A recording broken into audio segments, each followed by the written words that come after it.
Schools graduate. I am a Cherry Creek Schools parent. I am a Cherry Creek Schools office manager. I'm a Cherry Creek Schools teacher. I am a Cherry Creek School parent. I am a Cherry Creek principal. I'm a Cherry Creek Schools graduate. I'm a Cherry Creek parent. I'm a Cherry Creek Schools psychologist. I'm a 2020 graduate of Cherry Creek Schools. I'm a Cherry Creek principal. I'm a Cherry Creek counselor. And I'm a Cherry Creek parent and grandparent. I'm a Cherry Creek Schools parent. Students. Teacher. Assistant principal. Grandpa. Principal. Graduate. Grandparents. Parent and teacher. Principal. I'm a 2020 graduate of Cherry Creek Schools. I never imagined that I'd finish my senior year during a pandemic. I never imagined that I would have to move our school to remote learning overnight. I never imagined I would have to teach children through a computer screen. I never imagined that I would have to help my children learn from home. But I did it. I did it. I did it. I did it. We did it. Together. Together, we can overcome the challenges ahead. Together, we can find new ways to deliver the excellent education our students deserve. The education my children need to build a bright future. That's why I'm supporting 4A and 4B. 2 ballot questions that will help us maintain educational excellence in Cherry Creek Schools. 4A will provide $35 million for operating expenses. So we can keep great teachers, have a registered nurse in every school, and provide mental health support for our students. 4B will provide $150 million for long-term expenses. Like security upgrades to keep our schools safe. And innovation-focused renovations for our high schools. So the students who come after us will have an edge when it comes to college and careers. 4A and 4B will cost homeowners like us just $1.65 a month per $100,000 of home value. You can get detailed information about 4A and 4B from citizensforcherrycreekschools.com. So check it out and join me. And me. And us. And us. In support of 4A and 4B.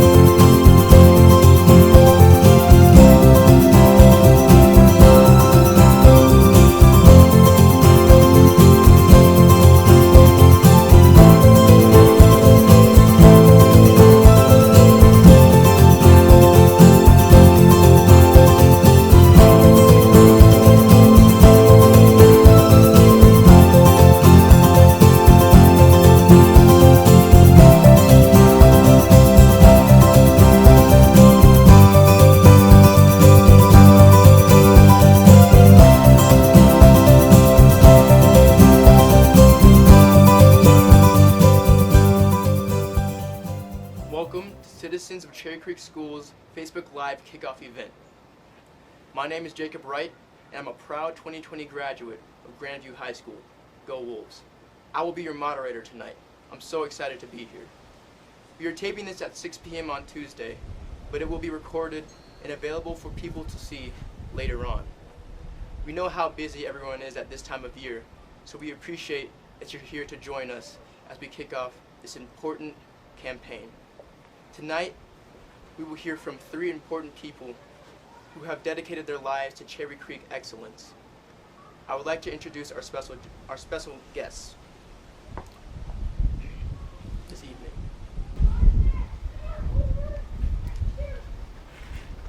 And I'd like to talk, and they were going to talk about the importance of ballot issues 4A and 4B. Cherry Creek Schools Board of Education President, Ms. Karen Fisher.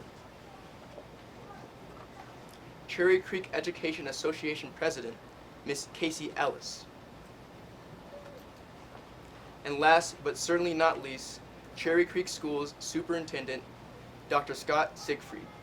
Thanks, Jacob.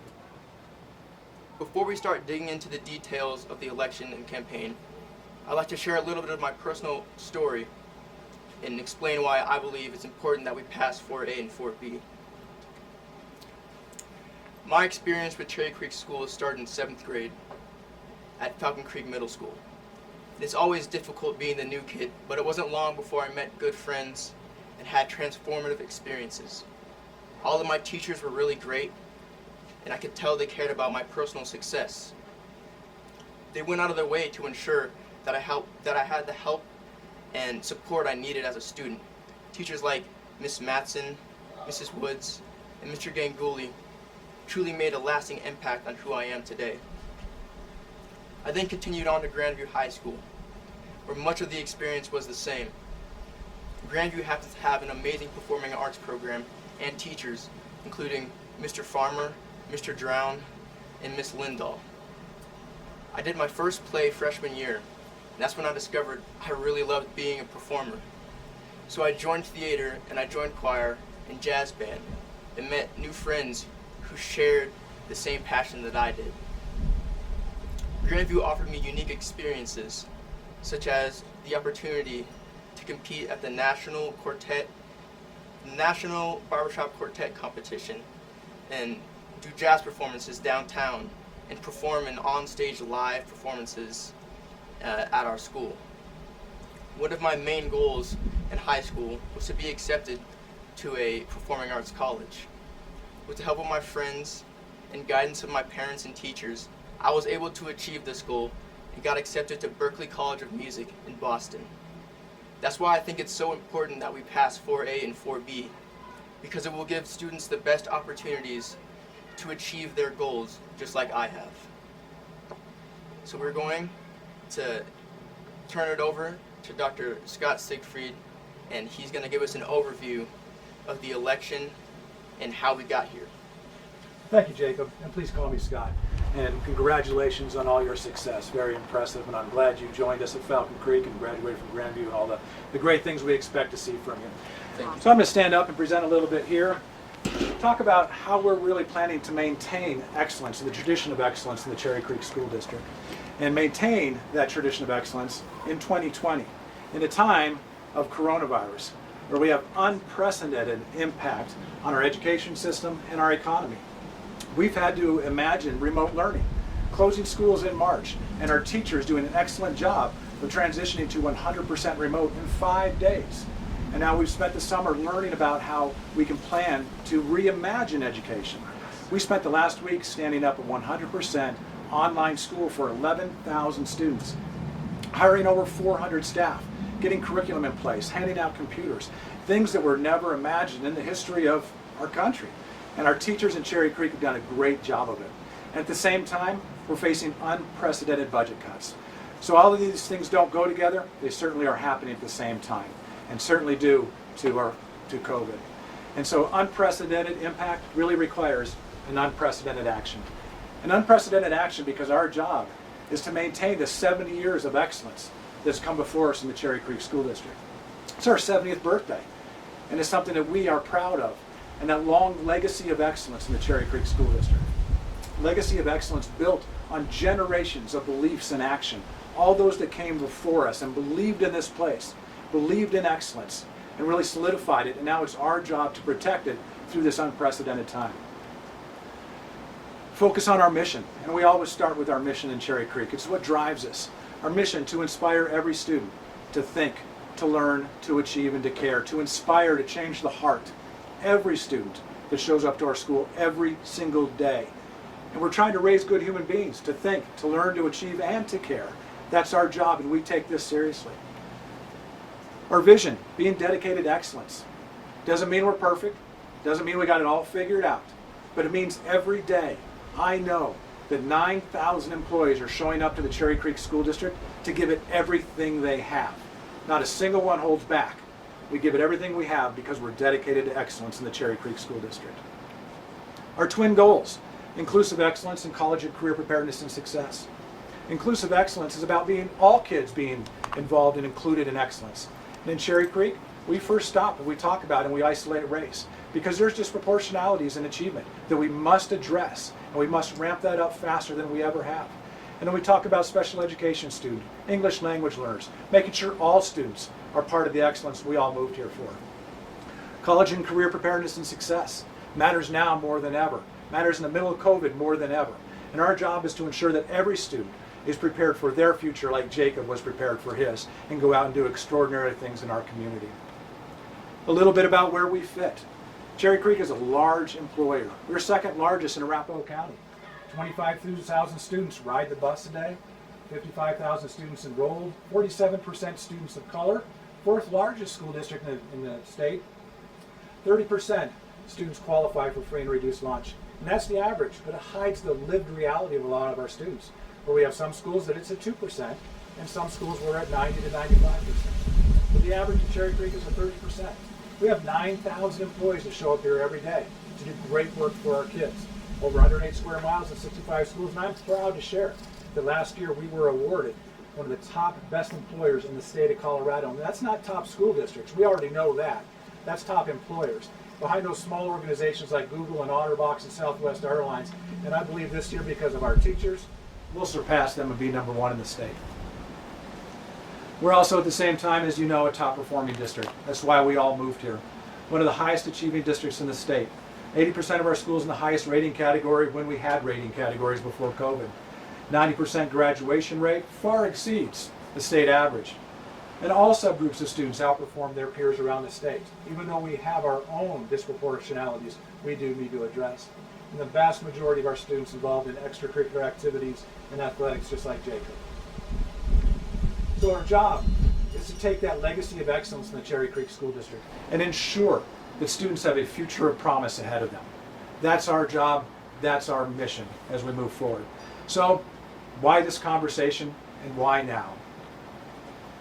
Because really, we've been working on this and thinking about how to maintain excellence in the Cherry Creek School District for a couple of years now. We've developed our Future Forward strategic plan to guide our thinking. We developed that with our teachers, with our community, with our parents, and we took a year to hear everybody. Then we worked on solution-based leadership, a way that our teachers and us work together to solve problems in the best interest of our students on a daily basis. And I'm proud of that. I'm proud of our work with our association. And this year we also developed a number of community-based task force. We brought parents and students and teachers and bus drivers and paraeducators into rooms to have conversations about maintaining excellence into our future. Budget task force, safety, innovation, long-term facility planning, and marketing. Real work by our community to guide the direction of the future of the district. And then again, COVID hits. Devastating impact to not only our daily operations, but the state's budget. And so now, how do we protect that tradition of excellence? And that will take specific action. Some of that action, cost-cutting measures, budget election and bond election, the two reasons we're here to talk tonight. So, how did the budget get here? I think we all have an idea, but let me give you some specifics. The state had a reduction of 25% in their budget this year due to COVID, $3.2 billion shortfall, quarter of their budget. What that meant for Cherry Creek is that we had a reduction of over $25 million, over $463 per student in reductions. We are funded less per student than we were a couple of years ago. And next year, it'll get even worse. So cuts to Cherry Creek from the state due to COVID, this year 25.2. We're asked and told to anticipate 7% cut next year, a $33 million cut next year after we come back, for a total of $60 million in cuts. And our job in Cherry Creek, I believe my responsibility, and the board expects this of me, and so does the community, is to plan over multiple years. Not plan for just the moment in front of us, but to ensure the long-term sustainability of the Cherry Creek School District and what we're able to provide to students. So that's why we're working now to address a two-year problem. So it really comes down to, we either raise revenue or we cut $60 million. So what have we already done? We're not waiting for this conversation. We are taking action in the Cherry Creek School District. So this year, all employees took a salary freeze, no increase for any employee, including myself, so that we could stop the increases to the budget. Staffing ratio changes at schools. We initiated central office reductions and furlough days. Our teachers took 5 furlough days and our administrators took 6 to help to start to balance the budget. But those are one-time reductions. Those are not ongoing. And we want to get those days back to our teachers to plan and all the days back to our students to be in class as soon as we can. So as I look at this, our job is to create $60 million in savings, whatever that list is. And the first action beyond the steps I just shared, we essentially have identified $14.3 million in cuts to the central office, to administrators, coordinators, coaches, work that we do centrally, because it's a long-standing tradition that I've learned from every superintendent before me, that we cut centrally and we stay away from the classroom to the greatest extent possible. That's how we have managed this over time, and I believe that because I was taught it by great superintendents before me. So the first $14.3 million we've identified and are implementing as we talk now. Then the conversation is what we're here to talk about tonight. A successful election, 4A for $35 million. You can see it starts to close the gap and just leaves a small gap in the middle there. But without that, that's a significant cut left to make. So the successful election specifically for 4A came from a unanimous recommendation from the Community-Based Budget Task Force to the Board of Education to maintain excellence by calling an election to increase funding, minimize the impact of cuts from the state on Cherry Creek students and staff, keep our excellent educators, keep our excellent schools. What this looks like specific, this November 2020, you will see ballot measure 4A if you're a Cherry Creek resident. It is to increase revenue by $35 million and offset those cuts, and decrease the impact of unprecedented cuts from the state of Colorado, and maintain a focus and excellence on education, teachers, equity, technology, safety, mental health, and nurses. That is critical to our future and to the future of our kids. Second, 4B, the bond recommendation. Just real briefly, I'll touch on a few of the components. Again, they were created and brought to us by community-based groups. Our Safety and Security Task Force met for months to bring us specific recommendations to increase and enhance the safety of our buildings. Innovation 2.0, the Cherry Creek Innovation Campus, all the work we've been doing, we can't stop now. We've got to continue to move forward in this organization. Long-range facility needs. Our community continues to grow, and our needs of our building continue to be there. And so those different plans. Originally, we identified nearly $800 million in needs. Now, that's a long-term need that we would certainly never ask for at once. But that's the need on the books of the Cherry Creek School District over the next couple of decades. We narrowed this pre-COVID to a $300 million ask to continue to build excellence in those new programs while maintaining the facilities in the Cherry Creek School District. And through COVID, we've reduced that to $150 million to try and limit the impact on individual taxpayers, while also maintaining excellence in the Cherry Creek School District. What are the specific programs? Major renovations at Village East. That's completing a promise that we made to that school and that community starting with the 2016 bond. This money will help us finish that project to expand the cafeteria and other major investments there. Item 2, major maintenance and upkeep on aging buildings. Just as your home gets old and you have to invest in it and upgrade it, so do we for our schools. And there's also a possibility for a new elementary school on the east side of the district. And we're looking right now at growth data as we have to go back and look at our assumptions pre-COVID and how COVID impact growth on that side of the district. But the board has put that money aside based on that conversation to come. High school innovation. We renovated our elementary schools and middle schools and built the innovation campus. We purposely didn't do our high schools. Now it's time to come back and recreate our high schools in that new innovative mindset. We needed to expand the Cherry Creek Innovation Campus. Before COVID, we had a wait list of programs already because it was so popular and the way we're meeting the needs of kids. Wouldn't it be great to expand our nursing program, our health services program, our mental health program, because we know we need it. And those programs were already full before COVID. Now we can expand them based on this. Technology, major infrastructure. Our board committed to providing every student that qualifies for free and reduced a free computer to work this year when and if we go remote. That was an important commitment, but we need to support the backbone of the infrastructure in the Cherry Creek School District to support all of us potentially going remote again. Safety and security, significant upgrades, intercom systems, fire alarm systems, deadbolt locks on every single door. Things that we know we continue to need to focus on safety and security, the physical safety and security, as well as the mental health. And that leads me to the last item, item number 7, which I'm very excited to talk about. We know there's a mental health concern in our community. We know that the state has not developed the means necessary to support kids, let alone adults. We know that we have kids on our schools every day that need greater services. So we are going to build our own day treatment center to serve as the hub of mental health support in the Cherry Creek School District.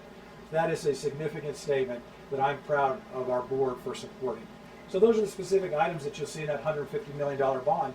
And combined, both 4A and 4B together, $35 million mill levy override, so we don't have to demolish classrooms, and bonds for capital items will cost $1.65 per month for every $100,000 of value of your home. Very reasonable approach, and that's what we work to get to this year. So the remaining budget cuts from the budget task force, what we have to do now is think about that other 10.7 to close that $60 million gap. And so here's the ongoing work. We're planning for one of two options right now. Option one, successful election. It's my job to then find $10.7 million additional savings to close the $60 million gap. Number two, unsuccessful election. Then we have to cut $45.7 million more dollars. And we'll have to do that by the end of this school year. So this is really about the future of the Cherry Creek School District. Because a $60 million cut to our programs, to our classrooms, is not something we ever want to see in the Cherry Creek School District. So again, this is really about a legacy of excellence and a future of promise in the Cherry Creek School District. Doing the right thing for our community.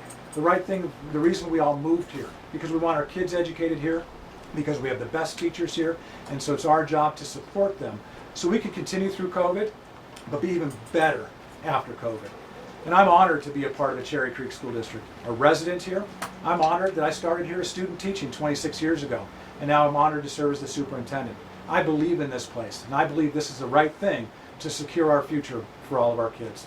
So Jacob, thank you. I appreciate the opportunity to give a little bit of overview of the Cherry Creek School District and 4A, 4B. Thanks, Scott. So I have a few questions for the panelists, and at this time I'd also like to invite the Facebook Live viewers to submit any questions they have in the comments. So Scott, tell us how you came up with the dollar amounts for the mill levy and bond questions. Have you tightened the district's budget before you asked our voters to help out?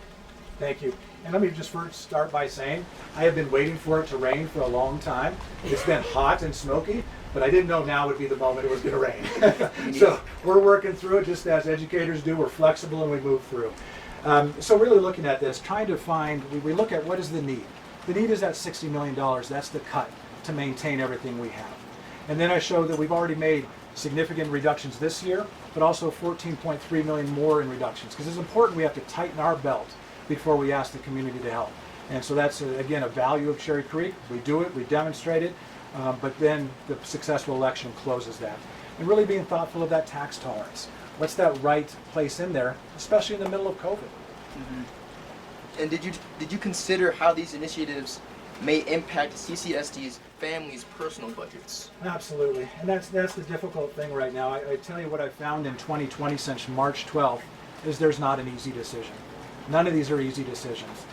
How to start school, when to restart school, when to go remote are hard decisions. But also asking community, asking parents, asking families to increase their tax bill to support schools is a hard decision. But again, if we don't, the cuts are devastating, and we will all pay the price of that. Employees, kids, property owners, community, and so thoughtful of getting that to that $1.65 per $100,000 seemed reasonable, given the dire outcome if we don't. Thanks, Scott. Karen, I'd like to ask, campaigns such as these always talk about how these initiatives help maintain property values. Is that really true? It could be seen as just a sales pitch. Yes, it is really true. Thanks for asking. I've lived in this area for over 30 years, and I have never met somebody who didn't say, I moved here because of Cherry Creek Schools. So even people who don't any longer have kids in schools moved here because of Cherry Creek Schools, because they knew that Cherry Creek Schools, the value of their homes would hold if they lived in this district. That's great. As a follow-up, who was involved in making this recommendation? Did you include voices of teachers and parents and other community members? Yeah, we did. So Scott mentioned the budget task force and other task forces that he formed in the district, and those include teachers, parents, community leaders, former parents, even some students are involved in some of those task forces. But then those recommendations came to my colleagues and me on the Board of Education. So we had an opportunity to vote because the district can't do this without a vote from the board. And our vote was unanimous to call the election. And then when it was time to start forming a committee, a campaign committee to get this election passed, we went to our schools and we have a team of teachers, parents, and even the building principal from every single school in this district. So that really forms our grassroots effort. That's awesome. Thank you. Kasey, we've all witnessed the incredible work our teachers have done throughout this global pandemic. How important do our CCSD teachers think it is to pass 4A and 4B? And once the pandemic is over, will these resources help us maintain the excellence we equate with Cherry Creek schools? Thank you, Jacob. Our teachers see this as vital. Nobody could have expected COVID to hit. Nobody could have expected we were going to shut down. Nobody could have expected everything that had happened. Our teachers turning a brick and mortar classroom into a remote classroom in 5 days. And those teachers want to maintain the excellence that Cherry Creek has always been. Our teachers love their jobs. They love their kids. And the funding issue, this budget issue really stems from underfunding from the state. And when we look at what the legislators decided to do this year, is what they did tell us was, well, we waited until the last to cut education. But when they cut education, they took our BS factor, the budget stabilization factor, to $1.2 billion. That's a $1.2 billion IOU to all of the school districts in the state of Colorado. And Cherry Creek is owed almost $60 million of that at this point. And that is going to be huge. If this mill bond doesn't pass, I will sadly see teachers' positions as well as classified positions, ESPs, bus drivers. There will be positions that are cut. And there is no way we can maintain the excellence that we have right now with a reduction in teachers. Let me just add a little bit to that. You know, the state of Colorado has always funded schools adequately, at best. At best. At best. And so in Cherry Creek, we have a history of working with our voters because our voters, our parents, expect excellence. And they get that excellence costs. And so that's been a long tradition in Cherry Creek because the state has never been able to do that.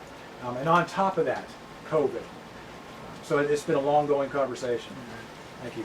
It seems like we're always hearing about state budget cuts to public education.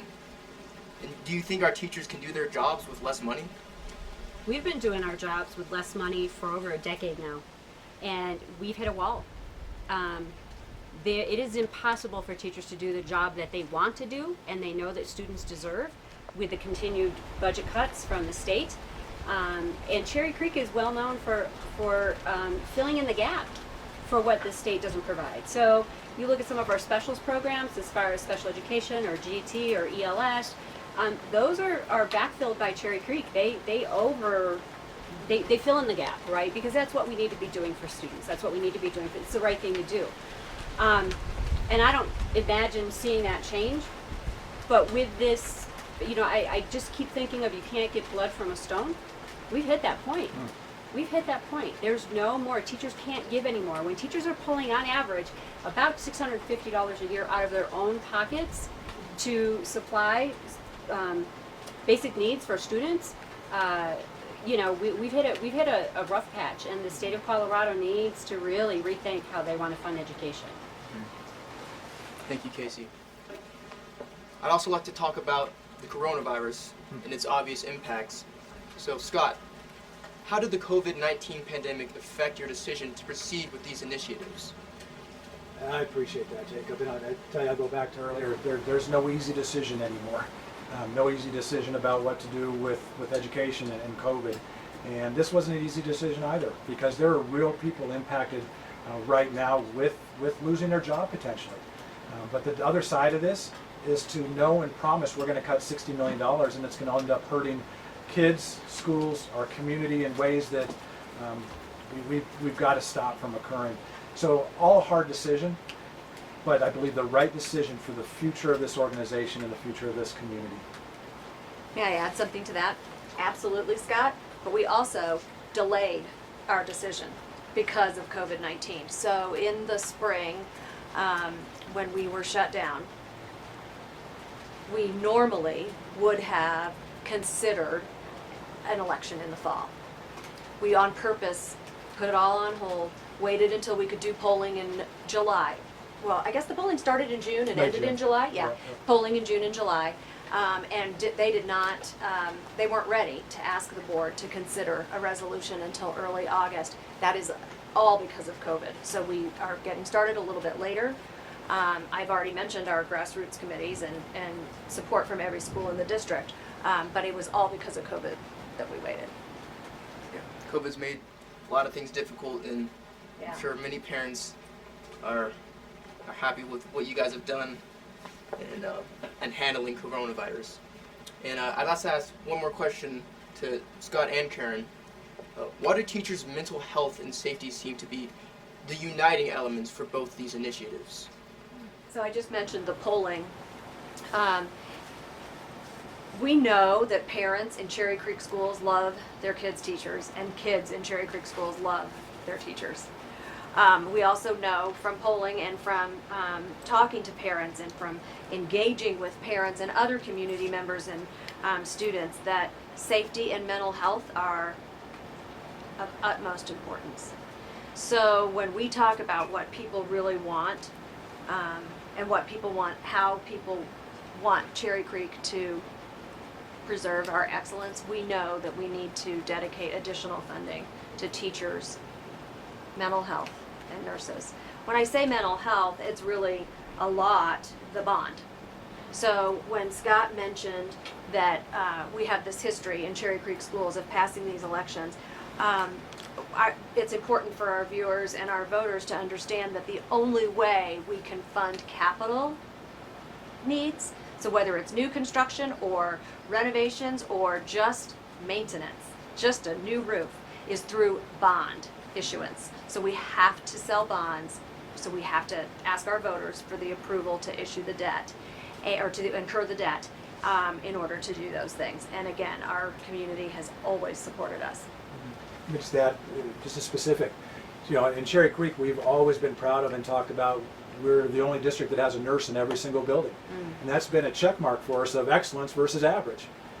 Aren't we glad we have it now, in the middle of a pandemic? A nurse in every building to support kids and teachers every day.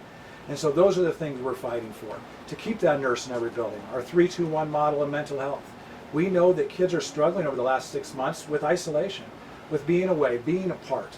And not only is that going to last or be an issue right now, today, that's going to be an issue for years to come. So when we think about this not being a lost generation, that's education, that's mental health, that's physical health. It's all the things that schools have become responsible to provide in our community. And we're fortunate that we've got a great model for it, and we support it at a higher level than anybody else. What's at threat is losing that. Thank you. So, we have a few questions from Facebook Live, and I'd actually like to start with a question that was submitted earlier. This is open to the entire panel. So, why should people who don't have children in Cherry Creek schools but live in the district care about this election? I'll take that one. Yes. I don't have kids in the schools anymore. I'm a grandmother now, so I do have a grandchild who's a future Cherry Creek student. But we've mentioned property values. I actually have a quote that I'd like to read from an email that came in this afternoon from former Superintendent Mary Chesley. She says, "The strength of the Cherry Creek School District manifests in many ways, but the positive relationship between schools and the surrounding communities is truly unique. You built our schools. Your support is being asked for again to maintain that investment and to ensure that the best personnel and opportunities are present for students in each of those schools." That's great. Thank you. Thank you, Mary. That's awesome. Awesome. And this is a question from a parent. What can I do to get involved? How can I help spread the word about 4A, 4B? So one of the things that they could do is they can go to Citizens for Cherry Creek Schools. It's a website. All the information to get involved is there. There's a donate button if they so choose. We've got teachers involved in every single building that are working with principals and community members because it is so important. So I would encourage people to start there. Go to the Citizens for Cherry Creek Schools website address. That'd be a great place to start. They could also call their local school, perhaps, and talk to the principal and find out how they could get involved. How can they work with that particular building? I can add to that too. So on Cherry Creek School, citizensforcherrycreekschools.com, there is a tab for volunteers. Of course, we'll have yard signs, but this is going to be a tough time to campaign. Here we are in a backyard meeting for Facebook Live as opposed to having a huge group for a kickoff like we normally would. We really ask all of you who are watching tonight to help us spread the word. Help us not just spread the word to vote yes on 4A and 4B, but spread the word to look at citizensforcherrycreekschools.com to learn more about how these measures will help maintain excellence in Cherry Creek schools. Thank you. So I think we're going to wrap it up here before we get rained out. And I'd like to pass it on to Ms. Fisher to give us our closing remarks. Well, thanks. Thanks again for coming tonight and helping us with this, Jacob. It's really great to have a student. We have a long history too. We have lots of long histories, 70 years, so yay for that. But we do love to involve students. And this has been pretty special because you are a recent grad and we are super proud of you and super excited to see how you continue your success. We've mentioned the website. We would love for you to have a yard sign. We would love for you to volunteer. There are lots of ways to sign up on the website. And most of all, we'd love for you to spread the word about this important election to your neighbors and friends and family. Thank you. Yep. Thank you all. Thank you.